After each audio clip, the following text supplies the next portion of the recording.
Hello friends, मैं कविता गोयल आप सभी का जीके क्लासेस में हार्दिक स्वागत करती हूं। आज पढ़ेंगे हम हरियाणा करंट अफेयर के कुछ इम्पोर्टेंट क्वेश्चंस। तो चलिए शुरू करते हैं। पहला क्वेश्चन है, हरियाणा जिले के किस हिरन पार्क में ऑपरेशन थिएटर बनाया जाएगा? ये बनाया जाएगा हिसार में। हिसार में जो हिरन पार्क है उसमें क्या है, ऑपरेशन थिएटर बनाया जाएगा, जिसमें क्या है, पशुओं को चिकित्सा संबंधी सुविधाएं उपलब्ध कराई जाएंगी। इसमें हिसार के सहित 6 जिलों को क्या किया गया है, शामिल किया गया है। पूछा जा सकता है कि इसमें कितने जिले शामिल हैं, तो इसमें 6 जिलों को शामिल किया गया है। अगर बात आई है हिसार की, तो हिसार के बारे में कुछ जान लेते हैं। सबसे पहले तो जो हिसार है वो अलग जिले के रूप में 1 नवंबर 1966 को ही था, जब हमारा हरियाणा अलग राज्य बना था। तो उस समय जो हिसार था वो भी उसी में शामिल था। इसके बाद जो हिसार का क्षेत्रफल है वो है 3983 वर्ग किलोमीटर क्या इसका क्षेत्रफल है, जो कि हरियाणा का दूसरा क्षेत्रफल में सबसे बड़ा जिला है। अगर हम वैसे बात करें कि हिसार शहर को बसाया किसने था, तो ये बसाया था तुगलक वंश के राजा थे फिरोज शाह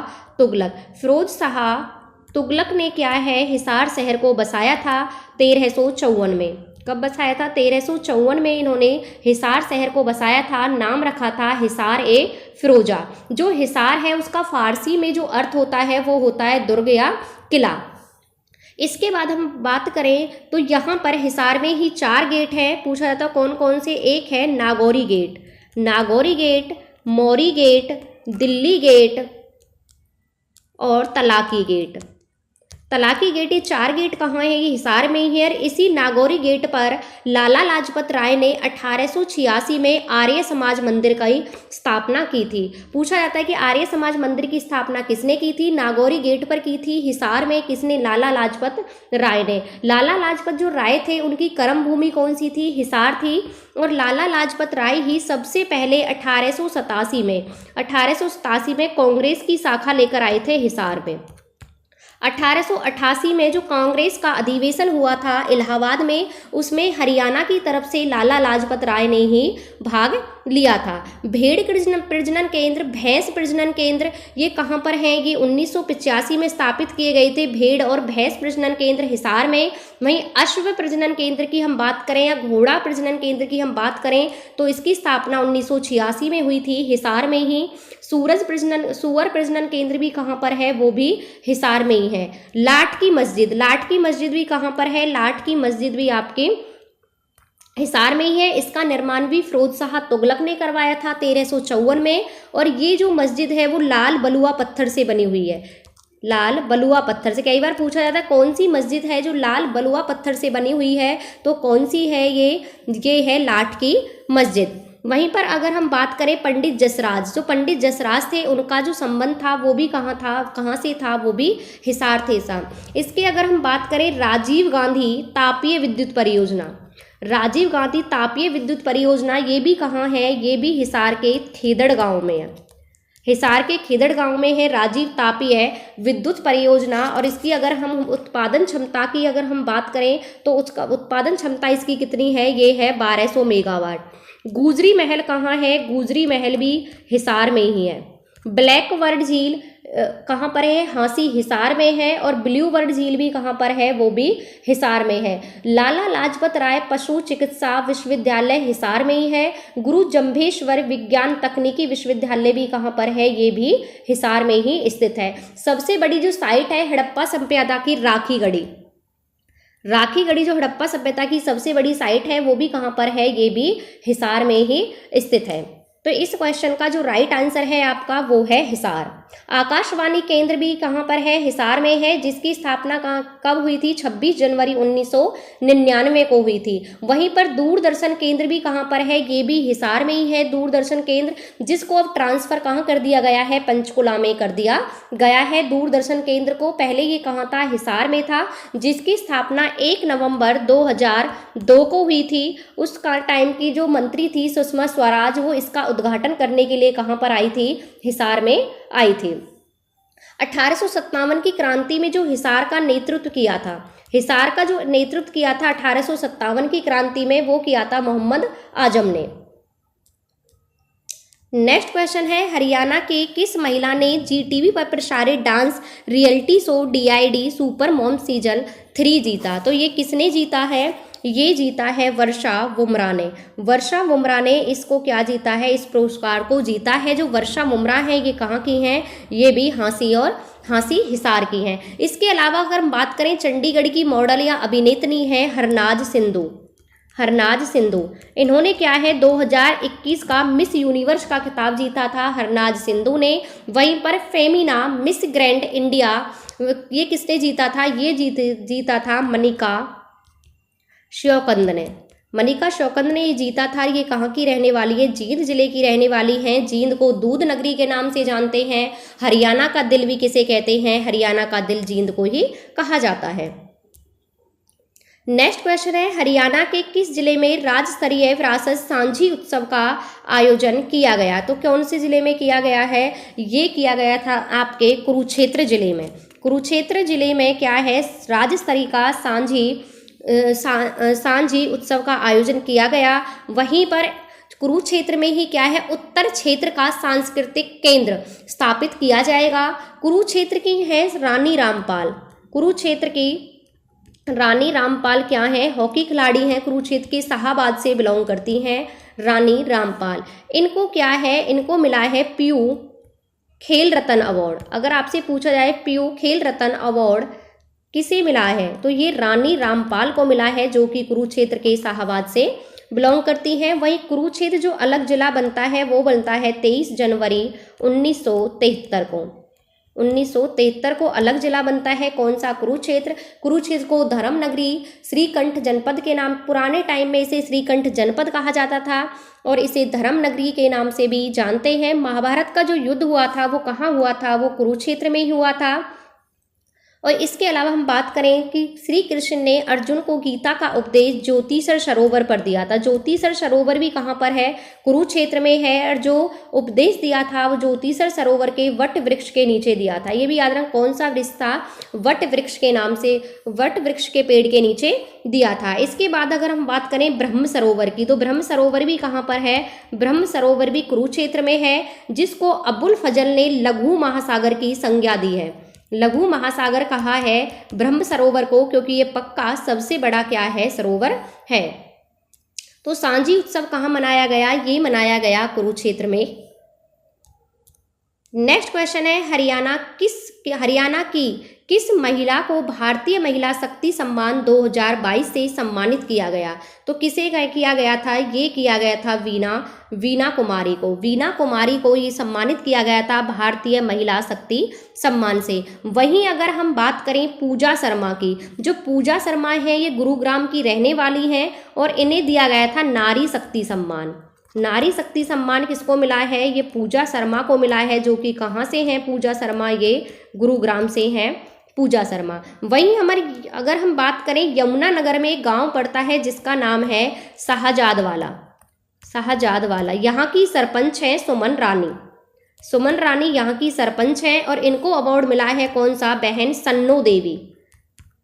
सन्नो देवी जो अवार्ड मिला है वो किसको मिला है? ये मिला है सुमन रानी को। और सुमन रानी कहाँ से हैं? ये हैं यमुनानगर से। यमुनानगर की जो स्थापना होती है वो होती है 1 नवंबर 1989 को। 1 नवंबर 1989 को क्या है? यमुनानगर एक अलग जिला बनता है। इसके अतिरिक्त यमुनानगर को पेपर सिटी के नाम से भी जानते हैं। सरस्वती जो शुगर मिल है वो भी कहाँ पर है? ये भी यमुनानगर में ही स्थित है। कलेसर जो नेशनल पार्क है इसे 2003 में राष्ट्रीय पार्क घोषित किया गया। ये कहाँ पर है? यमुनानगर में है। साल वृक्ष की इसमें क्या है? अधिकता है। सबसे ज़्यादा इसमें क्या पाए जाते हैं? साल वृक्ष पाए जाते हैं। यहीं पर है कालेश्वर महादेव मंदिर। कई बार पूछा जाता है कालेश्वर महादेव मंदिर कहाँ पर है? ये कलेश्वर यमुनानगर में ही है। और यहीं से यमुनानगर से ही जो यमुना नदी है, हरियाणा की 12मासी जो नदी है यमुना नदी, वो कलेसर से ही क्या है? हरियाणा में प्रवेश करती है। ताजेवाला में क्या है? हथनीकुंड बैराज भी कहाँ पर है? ये ही यमुनानगर के ताजेवाला में स्थित है। तो इस क्वेश्चन का राइट आंसर है ऑप्शन बी, वीना कुमारी। नेक्स्ट क्वेश्चन है, हरियाणा के किस जिले के संस्थान में पशु डीएनए बैंक स्थापित किया जाएगा? तो ये कौन से में किया जाएगा? ये किया जाएगा आपके हिसार में। हिसार में केंद्रीय भैंस अनुसंधान संस्थान में क्या है, पशु डीएनए बैंक स्थापित किया जाएगा। इसकी अगर हम वही बात करें रोहतक में, तो रोहतक का जो पीजीआई है, रोहतक का जो पीजीआई है उसमें क्या है, उसमें mother milk bank, mother milk जो बैंक है वो कहाँ स्थापित किया जाएगा? ये किया जाएगा रोहतक के पीजीआई में। वहीं अगर हम बात करें लुवास,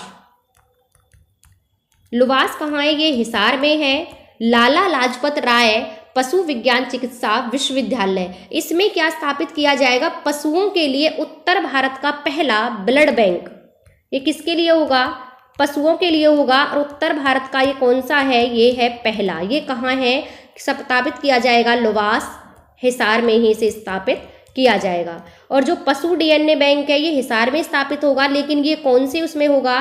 ये होगा CIRB में, यानी केंद्रीय भैंस अनुसंधान संस्थान में ये स्थापित किया जाएगा पशु डीएनए बैंक।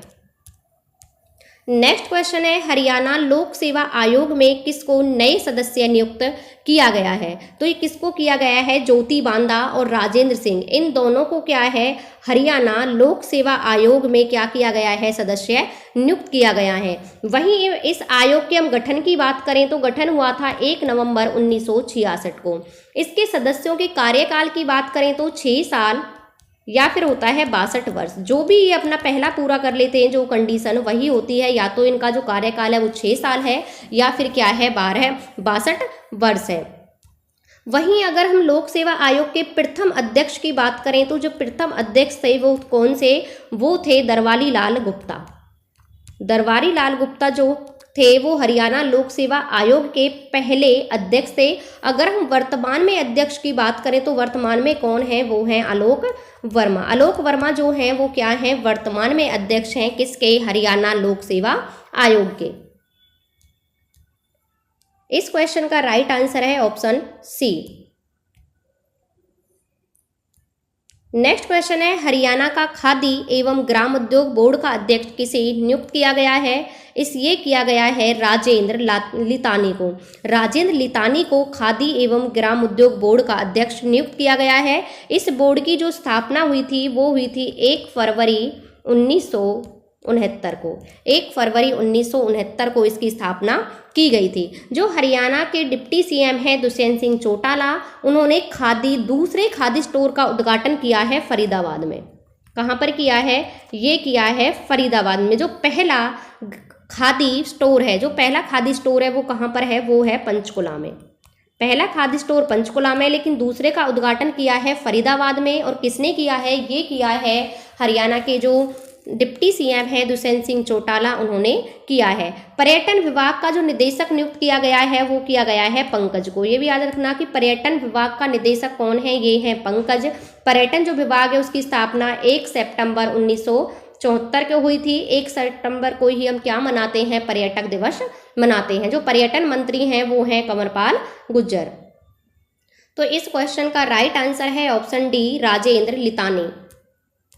नेक्स्ट क्वेश्चन है, हरियाणा का कौन सा जिला झींगा मछली उत्पादन में सबसे आगे है? तो कौन सा जिला है जो झींगा मछली उत्पादन में सबसे आगे है? ये है सिरसा। सिरसा जो है ये क्या है? मछली उत्पादन में सबसे आगे है। नीली क्रांति को क्या है? बढ़ावा देने के लिए इसमें इसका क्या है? बढ़ावा दिया जा रहा है। इसके अतिरिक्त जो हरियाणा सरकार है उसने फैसला किया है इसकी जो मछली झींगा मछली है इसकी होलसेल बिक्री के लिए झज्जर और गुरुग्राम में क्या है? सेंटर स्थापित किए जाएंगे, यानी कि मार्केट स्थापित की जाएगी ताकि इसकी क्या हो सके? होलसेल बिक्री हो सके झींगा मछली की। इसके अलावा अगर हम बात करें तो भिवानी में एक गांव पड़ता है। भिवानी में गांव है जिसका नाम है गरवा गांव। कौन सा है? गरवा गांव है। उसमें क्या है? झींगा मछली के लिए एक्का पार्क उत्कृष्टता केंद्र स्थापित किया जाएगा। ये कहाँ किया जाएगा? ये किया जाएगा भिवानी में। वहीं पर जो केंद्रीय मंत्री हैं, केंद्रीय मछली मंत्री हैं जिनका नाम है पुरुषोत्तम रुपाला, उन्होंने गुरुग्राम में फिशिंग एक्यूवेशन सेंटर का उद्घाटन किया है। उन्होंने फिशिंग एक्यूवेशन सेंटर का उद्घाटन कहाँ किया है? उन्होंने किया है गुरुग्राम में। सिरसा जो है वो सिरसा क्या है, क्षेत्रफल में हरियाणा का सबसे बड़ा जिला है। इसका जो जनसंख्या घनत्व है वो है 330 प्रति व्यक्ति किलोमीटर, और वहीं क्या है क्षेत्रफल में सबसे बड़ा है कौन सा, सिरसा। इसकी स्थापना जो होती है वो होती है 1975 में।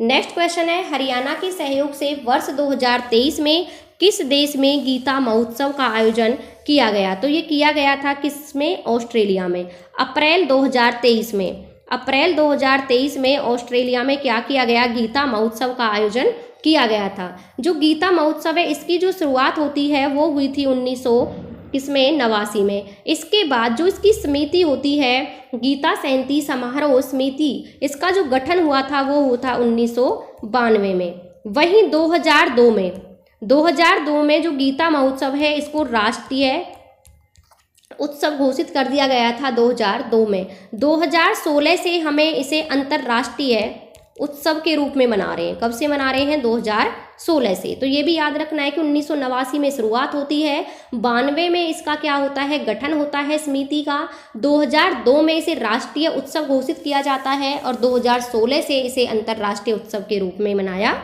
जा रहा है। तो अभी किसने मनाया था, ये मनाया था ऑस्ट्रेलिया ने। नेक्स्ट क्वेश्चन है, हरियाणा सरकार ने राज्य की संस्कृति और पर्यटन को बढ़ावा देने के लिए किस पॉलिसी को शुरू किया है? ये किया है home stay policy. Home stay policy को शुरू किया है किसने, हरियाणा सरकार ने। इसमें क्या है, संस्कृति और पर्यटन को बढ़ावा दिया जाएगा। जो विदेशी पर्यटक आते हैं उनके लिए क्या होगा कि महंगे होटलों में ठहरने की बजाय वो क्या है, ग्रामीण एरिया में सस्ती होटलों में ठहर सकेंगे। इसके लिए इन्होंने होम स्टे पॉलिसी को क्या किया है, शुरू किया है। और ये शुरू कहाँ से की है, ये पंचकुला में क्यों है, जो मोरनी पंचकुला से इसे क्या किया गया है, शुरू किया गया है। मोरनी जो पंचकुला में शिवालिक पहाड़ियाँ, उनकी जो सबसे ऊंची चोटी है वो है करहो जो चोटी है वो सबसे ऊंची है, जिसकी ऊंचाई की हम बात करें तो 1514 मीटर है। पर्यटक जो दिवस मनाया जाता है वो कब मनाया जाता है, ये मनाया जाता है 1 सितंबर को। 1 सितंबर को हम क्या मनाते हैं, पर्यटक दिवस के रूप में हम मनाते हैं, क्योंकि जो पर्यटक विभाग है उसकी स्थापना 1 सितंबर 1974 के हुई थी। इसका जो चिन्ह है वो क्या है, मोर है। पर्यटन के जो महानिदेशक नियुक्त किए गए हैं फिलहाल में वो कौन किए गए हैं, पंकज किए गए हैं, और जो मंत्री हैं वो हैं कंवरपाल जो गुर्जर हैं वो पर्यटन मंत्री हैं। तो कौन सी पॉलिसी लागू की गई है, ये की गई है home stay policy. Next question है, चंडीगढ़ हवाई अड्डे का नाम बदलकर क्या रखा गया है? जो चंडीगढ़ है उसके हवाई अड्डे का नाम बदलकर रखा गया है शहीद भगत सिंह इस हवाई अड्डे का नाम बदलकर रखा गया है। वहीं पर अगर हम बात करें चंडीगढ़, तो चंडीगढ़ में एक तो है कि अभी 5885 विद्यार्थियों ने सबसे बड़ा लहराता हुआ मानव तिरंगा बनाया, जिससे कि उनका नाम गिनीज बुक वर्ल्ड रिकॉर्ड में सम्मिलित हुआ है, उसमें दर्ज हुआ है, क्योंकि इन्होंने रिकॉर्ड बना दिया है। 5885 जो विद्यार्थी हुए हैं उन्होंने दुनिया का सबसे बड़ा मानव लहराता हुआ तिरंगा बनाया है। दूसरी अगर हम बात करें चंडीगढ़ में, तो चंडीगढ़ में कारवन वॉच ऐप को लॉन्च किया गया है। कारवन वॉच ऐप ये भी कहाँ लॉन्च किया गया है, ये भी चंडीगढ़ में ही लॉन्च किया गया है। चंडीगढ़ के अगर हम नए गृह सचिव की बात करें, चंडीगढ़ का नया गृह सचिव कौन है, ये है नितिन यादव है वो चंडीगढ़ के नए गृह सचिव हैं। वहीं अगर नए डीजीपी की बात करें, नए डीजीपी कौन है, नए डीजीपी हैं प्रवीण रंजन। जो प्रवीण रंजन है वो क्या है, चंडीगढ़ के नए डीजीपी हैं। ₹1 स्टोर प्रोडक्ट योजना भी किसने शुरू की है, ये भी चंडीगढ़ में ही शुरू की गई है। जो चंडीगढ़ है उसका डिजाइन बनाया था ली कार्बूजियर ने, और ये एक मानव शरीर के अंग के आधार पर इसकी संरचना है। जैसे कि इसके कैपिटल परिसर को सिर बोला जाता है, जो कैपिटल परिसर है वो क्या है, वो इसका सिर है। वहीं पर सिटी सेंटर क्या है, वो दिल है। सिटी सेंटर दिल है। लेजर वैली क्या है, फेफड़े हैं। संचार प्रणाली क्या है, सड़कों का जो नेटवर्क है वो संचार प्रणाली है। इंडस्ट्रियल एरिया को विश्रा कहते हैं चंडीगढ़ का। वहीं अगर हम राजकीय पेड़ की बात करें तो कौन सा है, आम का पेड़। चंडीगढ़ का जो राजकीय पेड़ है वो आम का पेड़ है। पुष्प की अगर हम बात करें तो पुष्प कौन सा है, वो है ढाक। ढाक क्या है? चंडीगढ़ का राजकीय पुष्प है। वहीं अगर हम नृत्य की बात करें, चंडीगढ़ का नृत्य क्या है? तो चंडीगढ़ का जो नृत्य है वो क्या है? भंगड़ा गिद्दा।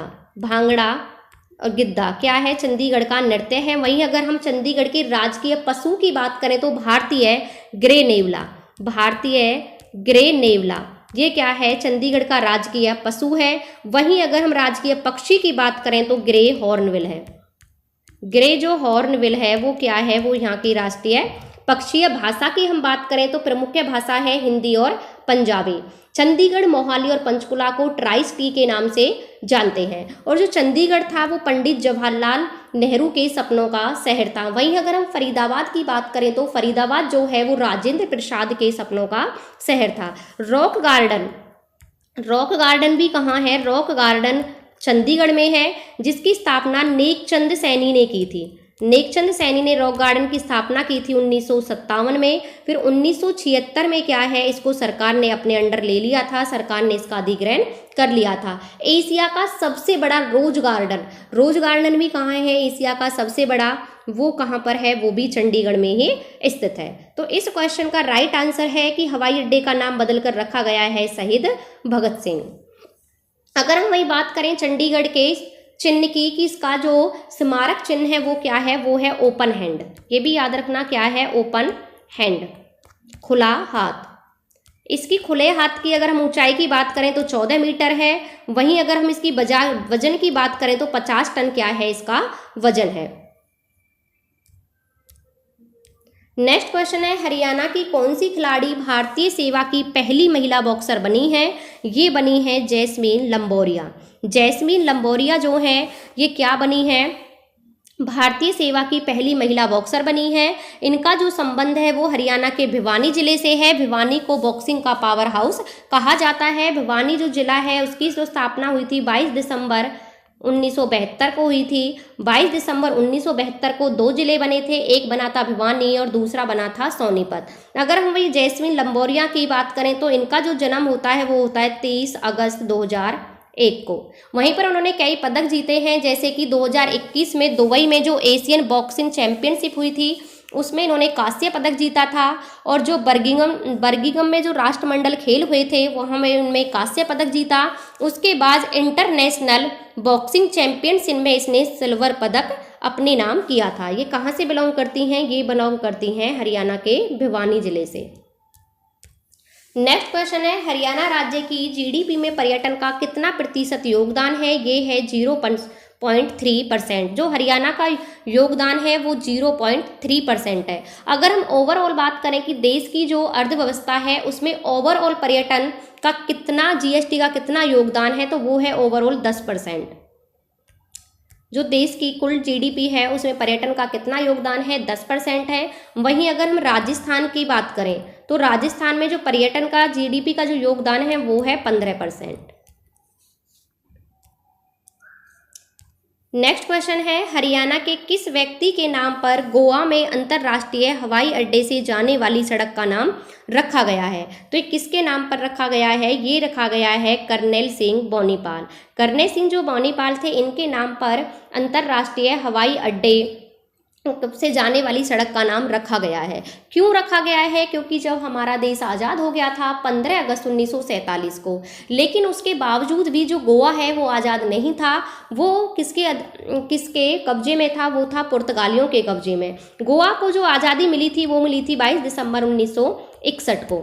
और जब ये इसको आज़ाद कराने के लिए जो आंदोलन शुरू किया गया था उसमें जो थे कर्नल बेनीपाल जो थे उनमें ये शहीद हो जाते हैं। गोवा को आज़ाद कराते टाइम कर्नल बेनीपाल हैं जो क्या हो जाते हैं, वो शहीद हो गए थे। उनको सम्मान देने के लिए जो वहाँ के मुख्यमंत्री हैं प्रमोद सावंत ने ये फैसला लिया है कि जो अंतर्राष्ट्रीय हवाई अड्डे से सड़क जारी होंगे उनके नाम पर रखी जाएगी। प्रमोद सावंत ने उनकी जो पत्नी है चरणजीत कौर, उनको भी क्या किया है, 10 लाख रुपए देकर अभी सम्मानित किया है कि इनकी पत्नी को कर्नल सिंह जो बेनीपाल हैं। वहीं पर अगर हम बात करें महाराष्ट्र के पुणे में Neeraj Chopra army sports stadium बनाया जाएगा। ये भी याद रखना है कि Neeraj Chopra army sports stadium कहाँ बनाया जाएगा? ये बनाया जाएगा महाराष्ट्र के पुणे में। तो इस क्वेश्चन का राइट आंसर है option A colonel Singh Benipal. Next question है, हरियाणा सरकार ने किस जिले में बनने वाली ग्लोबल सिटी प्रोजेक्ट को सिटी इन सिटी का नाम दिया है? तो क्वेश्चन ने दिया है, ये दिया है गुरुग्राम में। गुरुग्राम में बनेगी क्या ग्लोबल सिटी प्रोजेक्ट? गुरुग्राम में है, इसको नाम दिया है सिटी इन सिटी। और ये किसकी तर्ज पर बनाई जाएगी? ये बनाई जाएगी दुबई और सिंगापुर। दुबई और सिंगापुर की तर्ज पर क्या है, इसे बनाया जाएगा। वहीं अगर हम बात करें गुरुग्राम और फरीदाबाद को, गुरुग्राम और फरीदाबाद दोनों को ही मॉडल इलेक्ट्रिसिटी मोबिलिटी शहर घोषित किया जाएगा। गुरुग्राम की जो बेटी बचाओ बेटी पढ़ाओ की ब्रांड एम्बेसडर हैं वो हैं तनिष्का कोटिया। तनिष्का कोटिया और इन्हीं की बहन है रिद्धिका कोटिया। तनिका कोटिया और रिद्धिका कोटिया, इनको क्या है गुरुग्राम की बेटी बचाओ बेटी पढ़ाओ का ब्रांड एम्बेसडर नियुक्त किया गया है। ये दोनों ही बहनें अंतरराष्ट्रीय स्तर की शतरंज खिलाड़ी हैं। शीतला जो माता मंदिर है वो भी कहाँ पर है? गुरुग्राम में है। गोपालगिरी का दुर्ग बलवन ने बनवाया था, वो भी कहाँ पर है? गुरुग्राम में ही स्थित है। तो इस क्वेश्चन का राइट आंसर है ऑप्शन ए गुरुग्राम। तो ये थे आज के कुछ इंपॉर्टेंट क्वेश्चंस। आपको क्लास कैसी लगी कमेंट बॉक्स में कमेंट करके जरूर बताना। पढ़ते रहना, आगे बढ़ते रहना। मिलते हैं नेक्स्ट क्लास में। Thank you.